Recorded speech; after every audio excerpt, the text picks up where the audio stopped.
Corey here with another podcast, Healing Through Yarning. I'll throw you over to the brother I've got on today. Introduce yourself, bros. Yeah, thanks for having me, Corey. Name's Bert Grey. I'm a proud Tungati man from Bellbrook.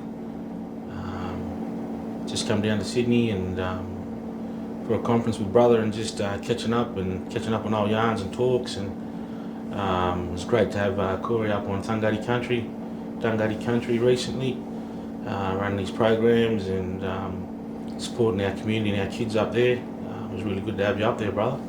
Nah, bro, it was a pleasure, And being up there, part of Tungati Country. It's a beautiful place. And then you taking us down country. That was how they had there. It was ended up being a beautiful day. I don't know if you organised the day as well, but it was beautiful up there. So yeah, as you said, down in Sydney, bro, at a conference. But I guess for the viewers at home, where did it start for you, bro? Where'd you grow up? And yeah, I grew up in Kempsey, in Bellbrook. From Bellbrook down to Kempsey, had Burnt Bridge. Lived at South Kempsey. Spent a lot of time over at my grandmother's house over in North Street. So really in Kempsey and Green Hill as well. I grew up in a lot of different communities. Got a lot of good brothers and sisters and family members throughout the community that's always been there for me and supported me in all ways. As we got younger, Dad said, we're going to get out of Kempsey and move up to Coffs Harbour. So I packed up and moved up to Coffs Harbour. I was about 10, 11, but always come back home to Kempsey, do some culture stuff up Bellbrook, catch up with all the brothers and cousins down and around the Kempsey area.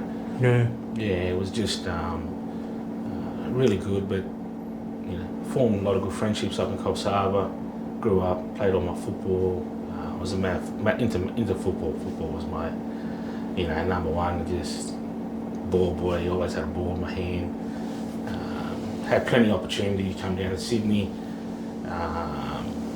Played with Western Suburbs for a little bit, and then ended up going back home. Got homesick. Old man passed away. Yeah. He's 40 years old. I'm the oldest of 6 in our family. About going back home and supporting my family, but also my mum. Yeah. Yeah, it was pretty good. Like I said, I still, thinking back now that I still, missed out on a lot of opportunities. But it was what it was. I stayed home, stick strong with my family. Yeah. And, had a lot of other support from around the community. Yep. Dad was a big personality, so it was good to keep on, being in my community and stuff like that. So it was really good to be a part of. Yeah. So football, So what position did you play, bros? I was a halfback back then. But, Yeah. I'm a big back now, they call them. So front row. Ended up in the front row back home and won a few premierships and stuff like that. But for me, in the end, football was a big part of my life. Yeah. I've done a lot of things in that field, but the one that I'm most proud of is coming back to my own community and captain coaching my community Koori side in Kempsey. So being a ball boy and watching all the great footballers come through and it was watching my idols and stuff like that who I looked up to in our community. Yeah. Was something that I really wanted to do, was get back and be a captain coach in my own community, and that's my biggest achievement of my whole football career. Yeah. Oh, bro, like you talk about NRL and the big, crowds and that. The crowds were great up home. They were very boisterous, strong ladies, strong men, just embedded in that football culture, bro. Yeah. It was around everywhere. Yep. In different communities, different Koori sides, Maori Boomerangs and the Narwhals and stuff like that. You'd probably ask them, they'd probably say the same thing. That crowd, you can never get it, bro. Like they just love and just, it's like you are playing the NRL when you got that crowd around you and all the mob going silly. Live and breathe it, eh? Oh, 100. Yeah. But yeah, that's all part of my journey, I suppose, Brother Corey. In all that, like I really not lost myself, but didn't give myself time to actually grieve for my dad. Yeah. Yeah.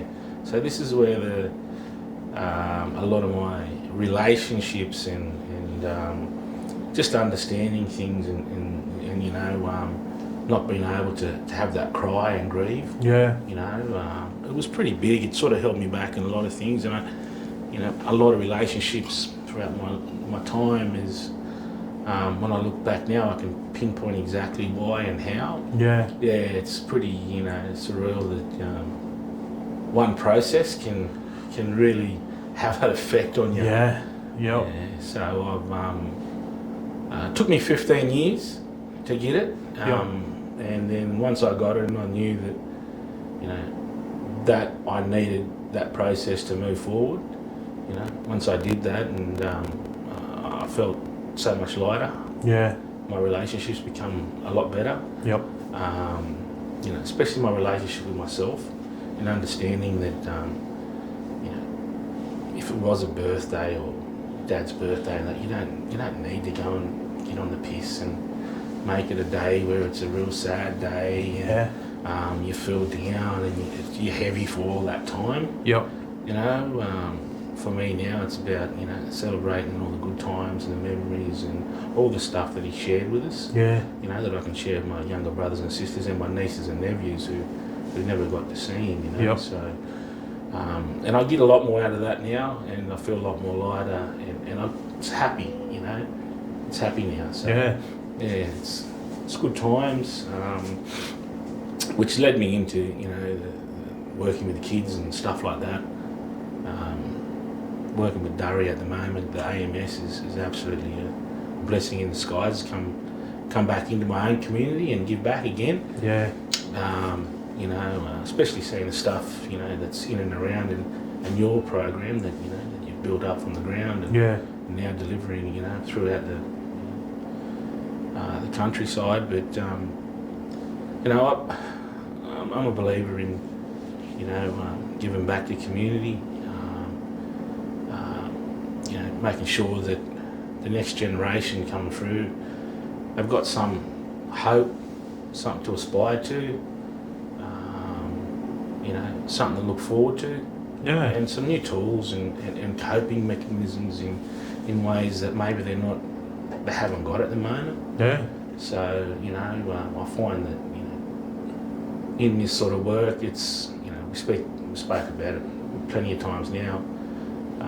It's the unknown, so it's more so helping them and supporting them, but it's an unknown because I'll never ever know what they take out of some of the programs or some of the supports we give them. Yeah. But in the hope that it makes them better in some way in their lives.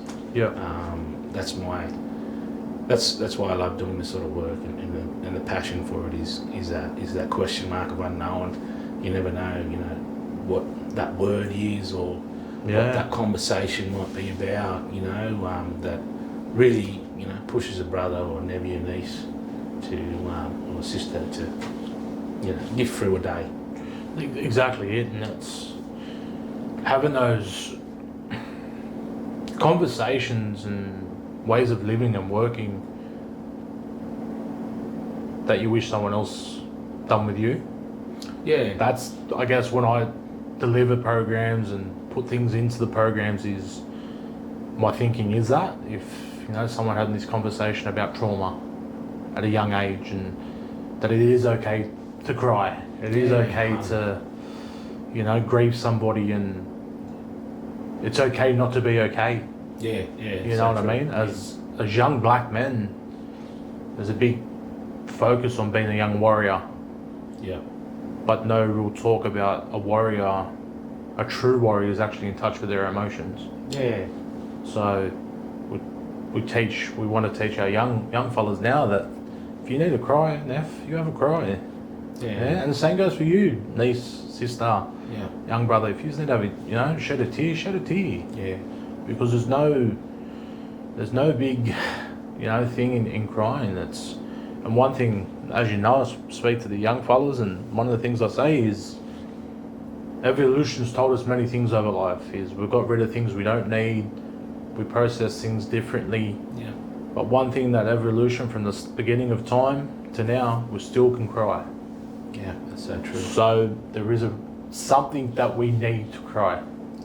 Does something for our bodies, so embrace it. Yeah, for sure. And seeing you doing that work with the young fellas up there, it's, you meet them at their level, and not many people have that gift to meet those young fellas at their level. So it's deadly to see. Yeah, it's good. It's known community. Like I said, the shoe that would fit all communities would be great, but it doesn't. And it doesn't matter how close communities are as well. We've got a lot of communities in there where I come from, in the Dungari Nation, and they don't get on, and that's all right. It's not a bad thing. You can learn from that, which I tell the nephews who are not getting on or have this beef and stuff.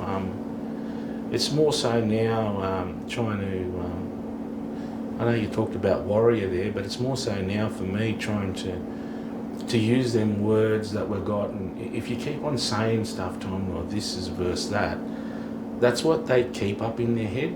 So we can get that out of their head and start talking about positive stuff, being a warrior that's kind, caring and loving, and understanding, they're our strongest warriors, our men who are getting out there around doing that, being good dads, being, beautiful uncles, being strong for, their mums, their dads, their grandparents. If we can, get those words out of their mind and get them to be that warrior what I just spoke about, I think it goes a long way in our communities moving forward. And if we can do that at that very young age and teach those words that I just spoke about, I think we become a lot more stronger with our men. Yeah. And it just shows a different value, not a money value, but it shows a value that you're putting into your own community. And I always say, you can spend 20, 30 bucks down the pub having a beer and a bet, or putting 50 bucks in a pokey. We've got a lot of nieces and nephews that are struggling and going through a lot of stuff at the moment. In a lot of communities. And I feel, just me personally, I feel like if I can pick a nephew or a niece or a sister or brother up and have breakfast, or on a regular basis, and just have a breakfast with them, or catch up for lunch, just a coffee, a yarn, that's investing back into your community. A lot of the communities, there's a stigma and discrimination around different nephews and nieces, and we've seen that. We've worked with these nieces and nephews, and in a different environment, they're just nieces and nephews. Yeah, and they blossom. 100, and they're just kids as well. The dynamics in a lot of communities, where we come from and what's going on, but to sit down with them and give them that space to be, a kid again, with support and love and care and kindness, and showing up on a regular basis is big. I know how important that is now when, I haven't had my dad in my space for 30 years. I know how important that a father figure is. And I show that, I try and show that to my nieces, nephews, my sons, people I meet, like yourself. It's just good to work in the community in and around that, making sure that we can at least plant a seed with these nephews that we're working, tirelessly with. But that investment is something that I feel, is missing in community. It's quite easy to say they're little pricks or they're doing this, and community saying that really fast and they're fed up. To me, community is opening your arms and wrapping it around, you know, wrapping it around people. That judgment and stigma that sits with that space, I tend not to do that anymore. Yeah. To judge people or think that, you know, the junkies, the drunks, the alcohols, whatever it is, it's not part of me anymore to do that, you know. Not that I did it anyway, but you can get caught up with people saying, oh yeah, they are. Like, that's just colluding with them. Exactly. And I go, no, look, you don't know what they're going through. Everyone's going through a struggle, bro. Yeah. You know, and they're doing it in the best way they can. You know, and some of the nephews and nieces that I work with, they've got real kindness about them, and you know, you see them, they go, oh, geez, he was good today. You know, I had a couple of nephews there, and they were really good, and you go, where are they getting that from? Yeah. They're getting that from their parents, they're getting that from their own. Yep. So their mums and dads that are really struggling, they're giving them some of that, you know. Yeah. They're not picking that up on the street or when they're doing what they're doing. They're getting that from home, you know. So always, you know, think about, well, if they're doing that, they're doing something really good. You know, it's just they're not getting enough of it. And if we can support that in other ways, and the mums and dads as well, you know, I think it goes a long way. Yeah, it's about building that all up, isn't it? It's that whole family approach rather than just saying, here's some tools to you, this is what you got to do, but not teaching everyone, you know, here's a toolkit, work together on, understand. And, you know, a lot of our mums and dads out there struggling, that they can't be them best selves every day. No. So some days, you know, nephews and nieces are going to come in feeling defeated, deflated because mum and dad's means aren't there this week. Yeah. You know, it's 100%. And, you know, it's, you know, like a lot of people, a lot of trauma involved and around that. When I say trauma, I mean, like, you know, we've had a lot of deaths up in our community at the moment, and the impact that is a ripple effect on, you might think it's hurting you, but there's certain aspects that you see in the community where parents and people in the community are starting to think about, could that be my son? Could that be my daughter? You know, it's sad, but it's true. But you know, trying to support you know, community in crisis and what's going on in and around communities is another big thing as well at the moment. To grieve and give them that space as well in that time is another big thing. So there's a dynamic there that's going on where, you know, we really need to find ways to help support them parents. And, you know, even if parents, you know, you're a product of your own environment as well. You know, sometimes it's hard to look in the mirror and say, maybe I need to own some of that. Yeah. You know, maybe I need to own some of why they're doing what they're doing. Exactly right. You know, and it's hard because, you know, you could be working in a really good job. You could be seen in community as this person who's great, but with shit at a time. Yeah. But don't want to talk about it. Yep. Because you want to hold that. You know, no, it's like that. I see fucking this and that. Yeah. You know, and they're hard conversations and difficult conversations, but that could be the one thing that never your niece is holding on to. Yeah. Does that not want to hear, you know? Like, and then you go, well, how do you get brother boy or sister girl into that space? You know, having them conversations, and it's probably something that they don't want to relive as well. Yep. But they have to be had, you know what I mean? I've listened to a lot of good stories over the last couple of weeks, and with addiction and trauma and what that attachment looks like. And it was just one thing. It was just one thing inside them that they needed to deal with. Yeah. And until they got closure and until they got, you know, worked on in a way that worked for them, that's when they sort of said, that's when I could move on. That was the time. You know, that was the point for me to go, I need to stop. Yeah. But it's a challenge. Everyone's doing their own journey. But if you've got a lot of good supports around and people turning up and people in community that have got these roles that are passionate and, you know, not only passionate but want to make a real difference, Some good stories today at the conference. Old uncle was great. Yeah. His passion that he, 30, 40 years in working in the AAD industry. That shows you that change can happen. Yeah. He's been a part of that, and that was refreshing for me. Yep. Just being like fresh into this role, but being involved in the rounding community for a long time. Yeah. This is nothing new that I haven't seen or haven't been part of, but it's just now that I've got a title to my name and a role in community. Yeah. And just trying to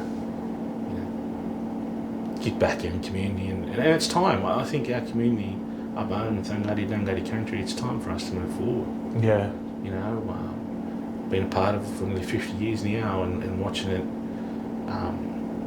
some really good positive stuff, some positive people in our communities, and great things had been done in community, but I still think there's long ways to go. But it's time now for a cohort who's in and out around our community with culture, in all different spaces there at the moment. I think we can have a movement and a shift that's going to be positive for our community. Yeah. There's a lot of communities out there like that as well. But working together and moving forward is one of the best things. So just getting in and doing it as well. Sometimes you might, you feel like, oh, we can't do this because of that, or you can't do that because this person's doing that. Yeah. Sometimes you don't need money to go and sit down at the riverbank. No. To have 2 people, and all of a sudden you get 10 people. What are those 10 people doing down there? Yep. They're just yarning. Exactly. Now they got a fire going, now they have a fish. It's not much, but it takes initiative, and you got to have a go. You got to move forward. If you just see a vision, you want to see something. You know what I mean? It's not going to happen. It's not going to pop up in front of you. That's it. You got to make these things, and you got to work, hard and supported and stuff like that in community, bro. And it's it's been okay with failure as well.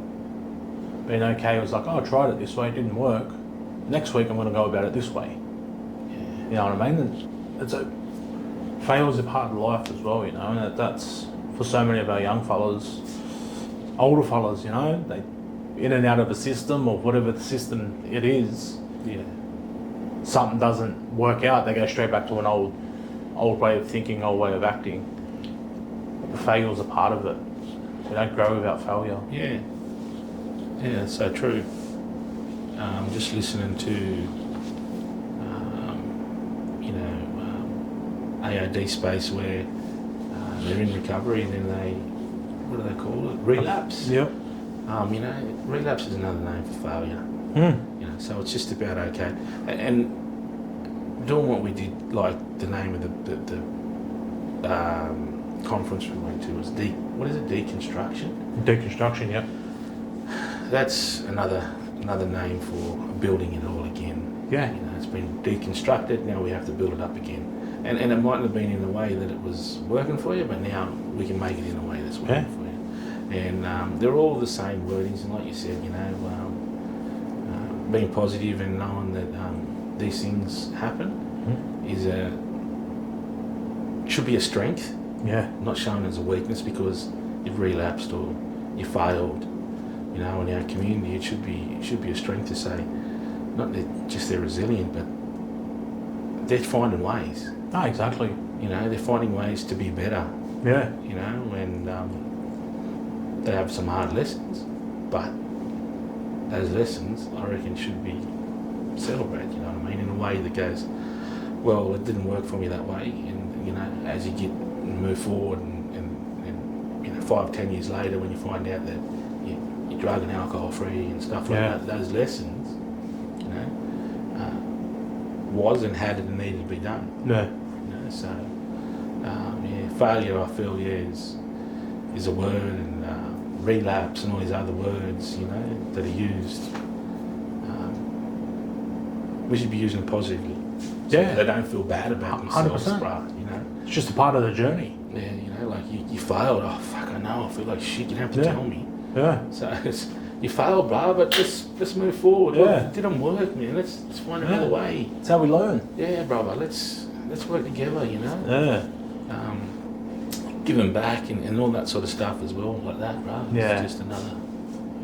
And I guess, just, rewinding a bit there. So, as a 10-year-old moving from home in Bellbrook and up to Coffs Harbour, do you remember what that felt like? Was you excited? Was you scared? Or Bit of both. Because when I was in Kempsey, all my brothers and sisters were always older than me. yeah, And they'd always looked after me. People picking on you, whatever. Brothers and sisters there, when I got to Coffs, it was similar. Like, they took me in open arms. Yeah. Oh man, yeah, it was. Some of the brother boys up there just wrapped their arms around me. You're right, brother. It was similar, but there was no beach yeah, that close. So, yeah, I could go to the beach in 5-10 minutes, whereas it'd take us 20 minutes to get out to Crescent Head yeah, and stuff like that. But up there with the boys, and the culture was different, like more footy orientated.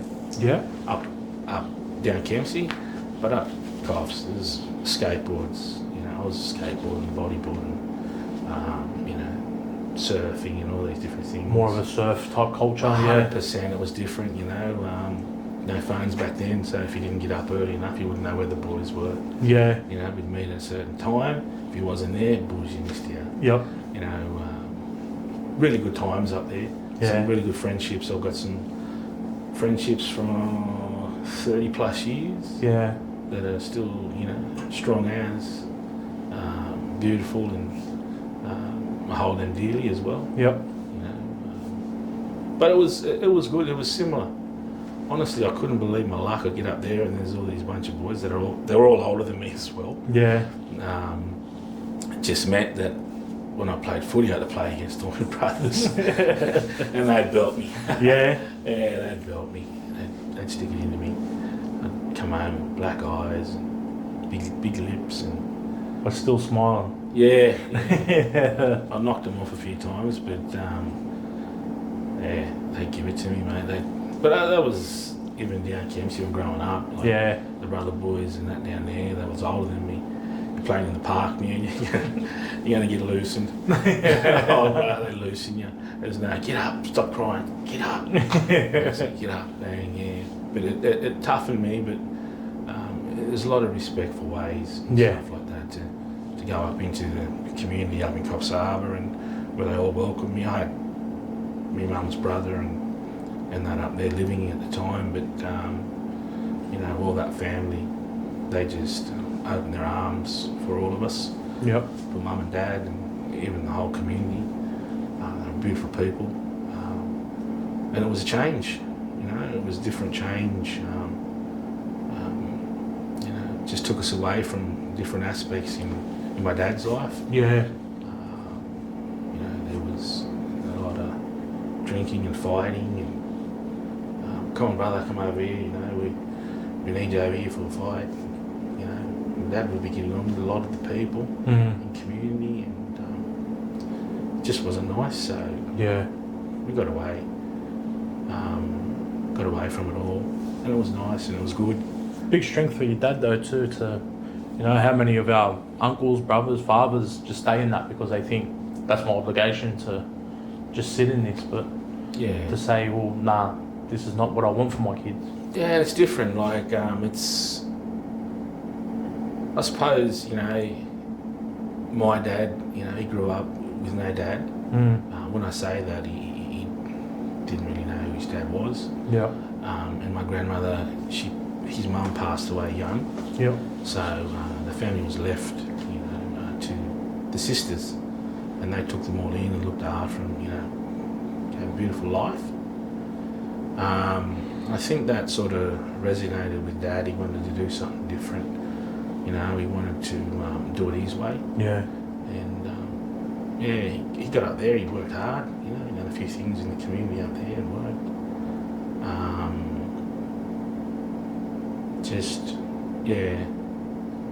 Not knowing, like, he was, Dad was, he'd get on the piss as well. A bit of violence with Mum and stuff like that. But there's a few times as a young fella I stepped in and said, "Stop, Dad," and that was pretty scary. Yeah, it would have been. A big man, so. But in doing that, it opened up other doors for me to understand him. He'd be half cut, and then he'd have those conversations about his life and what it was going for him. And it better understood him and what was going on. Yeah. But it didn't give him the validation to do what he was doing. Yep. But I understood why it was happening, what it was doing. So his coping mechanisms and stuff that we do now and show and care and stuff to and support through our programs and work, he didn't have much of that. Although he was a strong man in community, there was a lot of that stuff that them old fellas didn't want to disclose or talk about either. Yeah. And that's why I say, like, there's people in community that probably don't want to talk about that, but are still looked upon in that community as a really good person. Yeah. And not that we had a lot of ins. I just got a lot of good habits from my dad and my mum.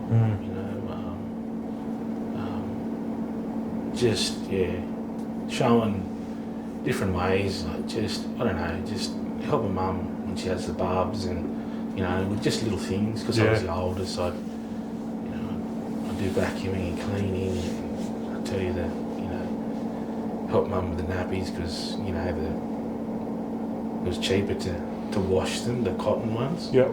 But the smell, I'll never forget in that bucket. I can smell it now talking about it. But she used to have a big boiler and put them in, and they come out nice and fluffy, and you'd fold them, put them in. Yeah. I'd help her do all that sort of stuff just to take the burden off her. Yeah. I suppose, and I've always had that little bit of traits in me. Yeah. Used to watch all the grandparents up in Bottle do the same thing, cleaning, cooking. I love cooking. My old man was a really good cook. Yep. So I just got a little bit of stuff off him, and now I mix it with myself, so I chuck the Asian flavours in there now. But so it's but I like I said, it's good, and if you don't have those conversations or they don't open up to you in that way, like I talk about my dad and understanding what was going on for him and how he was processing and dealing with things in his way. Is to why now I like to say this is my way. Like he give me and my brothers and sisters, although they were younger when they passed, but he give me and my sister a lot of everything. Yep. And I thought that was the way. So when I have my kids, that's what I want to do. I want to give them everything. But it's not about that anymore. That was him showing me that that's what he missed out on. Yeah. All that sort of stuff. And it took me a while, all that sort of stuff unresolved and processing it all and going, that's him. That's what he wanted. That's what he missed out on. Yeah. He wanted to give it to us, but I go now like, okay, this is my journey now. Yeah. Understanding myself and let myself grieve about that was a big relief. Yeah. And now I just do it my way, bro. That's it, bro. Getting out, doing the stuff I'm doing, and working with everybody in community, supporting best way I can. Yeah. But no, it's good, bro. It was a good move that Coffs. Yeah. A lot of doors opened. A lot of good friendships. Yep. Mate. So with you touched on, coming down Sydney, playing Western Suburbs, and you got homesick. How'd that firstly come about? How'd you get that chance to come down and play for Western Suburbs? It was freaky. And then I guess the homesick stuff. What started happening for you then? How did you start realising that it just wasn't your time to be down here, Well, I got down here and was there for 6 months, Yep. maybe more, 8, 10 months or something like that, nearly a year. But got down and it was just an open trial, Yeah. and I was coming down with Paulie Davis's old man, and they were coming down for the NALA meeting, Yeah. and wouldn't believe it, the car breaks down at bloody near Newcastle there, it broke down, I forget, what's that hill, they go up the hill, Mount White. somewhere, broke down anyway, and luckily he was in an RMA, and they got us into a motel, and Yep. got up. I said, I've got to go to this trial tomorrow, He said, it's all right. Uncle Victor Wright's going to pick us up. They dropped me at this train station. He said, just go here, then you got to go there, then you got to go out to Lamia, Campbelltown.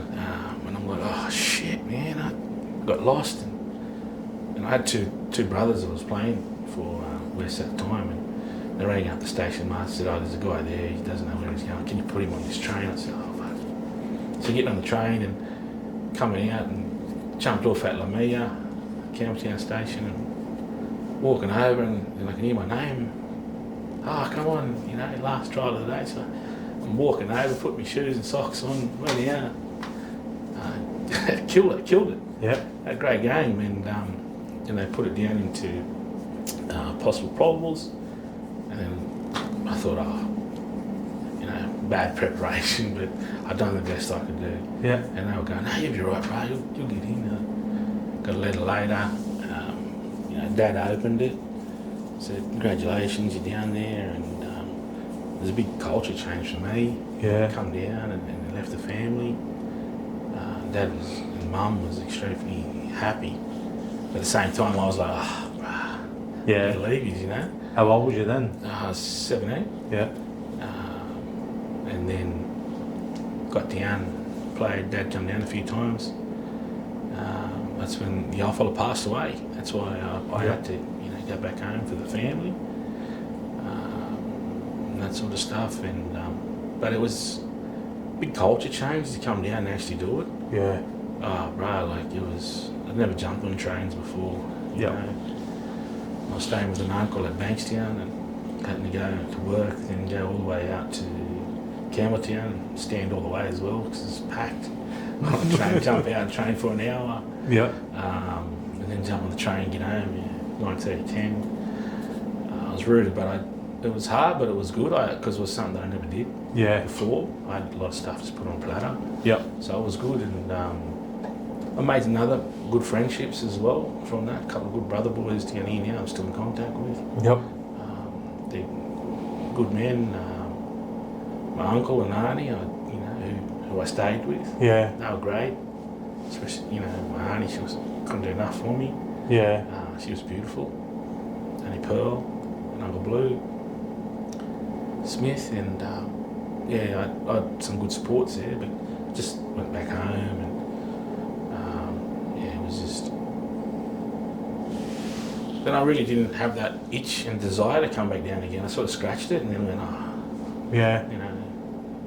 played at different stadiums and different teams, and like I said, when I say a big shock, you go into systems and you got to dress up, you got to pull these clothes, Yeah. you got to represent. Yep. So a lot of that stuff about respect and everything was back then as well. Yep. In the clubs. And I just from there I went back home and never left the North Coast, bro. Yeah. Always loved going to different countries. Back down here to Sydney, when I come back down with my wife and my daughter. To see the in-laws, it's good to come down for about a week, or two, and then I'm looking for home. But that's how that come about. Yeah, you touched on your wife and your daughter there, so how many kids do you have, bruh? I've got about 8 kids. 8 kids? Yeah. They're all beautiful. I get to see some of them. Yep. I'm in touch with some of them. Some of them I'm not, but that's all right. I always said, our door's always open when they're ready to come back and have Yep. the conversations. I'm open for it. it's a little bit about that stuff we told before. You wasn't the best at what you did Yep. and owning it, and I can do that now. Yeah. And if, they're ready to come back and have those yarns, conversations. The door's always open. Yep. But a beautiful, 9-year-old daughter. She's absolutely the apple of my eye, and my wife's just been a rock. Yeah. Stuck solid, supported. She's such an inspiration, a beautiful person. Yeah. I adore so much, and to have a beautiful, daughter, and live in a beautiful, country, Kimbangi country, which is just not far from Thungari country, over the back of the hill. Yeah. But it's Belrook. But it's amazing. It's amazing, brother. I'm very, very happy, content, and grateful for the people that are in my world and in my space at the moment. So That's totally, bro. Well, there's one last question, bro, I ask, and it's a question I ask to everyone. When it's all said and done, and you go back to the dream time, how do you want to be remembered? That's another question mark, bro. Like I believe it's just our whatever message and whatever I've done or given to anybody, I just hope that it helps them. Helps them in ways that made them better people. Yeah. Made them, stronger for their families, and have changed the dynamic in their families, and know that that dreaming and passing is a beautiful place to go. So Yeah. I know that back home at Belrook, in a beautiful country,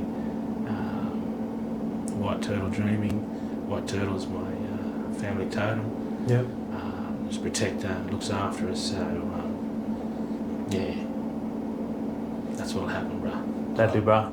Cheers, bro. Thank you, bros. Did you find that, bro? No, bro. Deadly, bros. Yeah.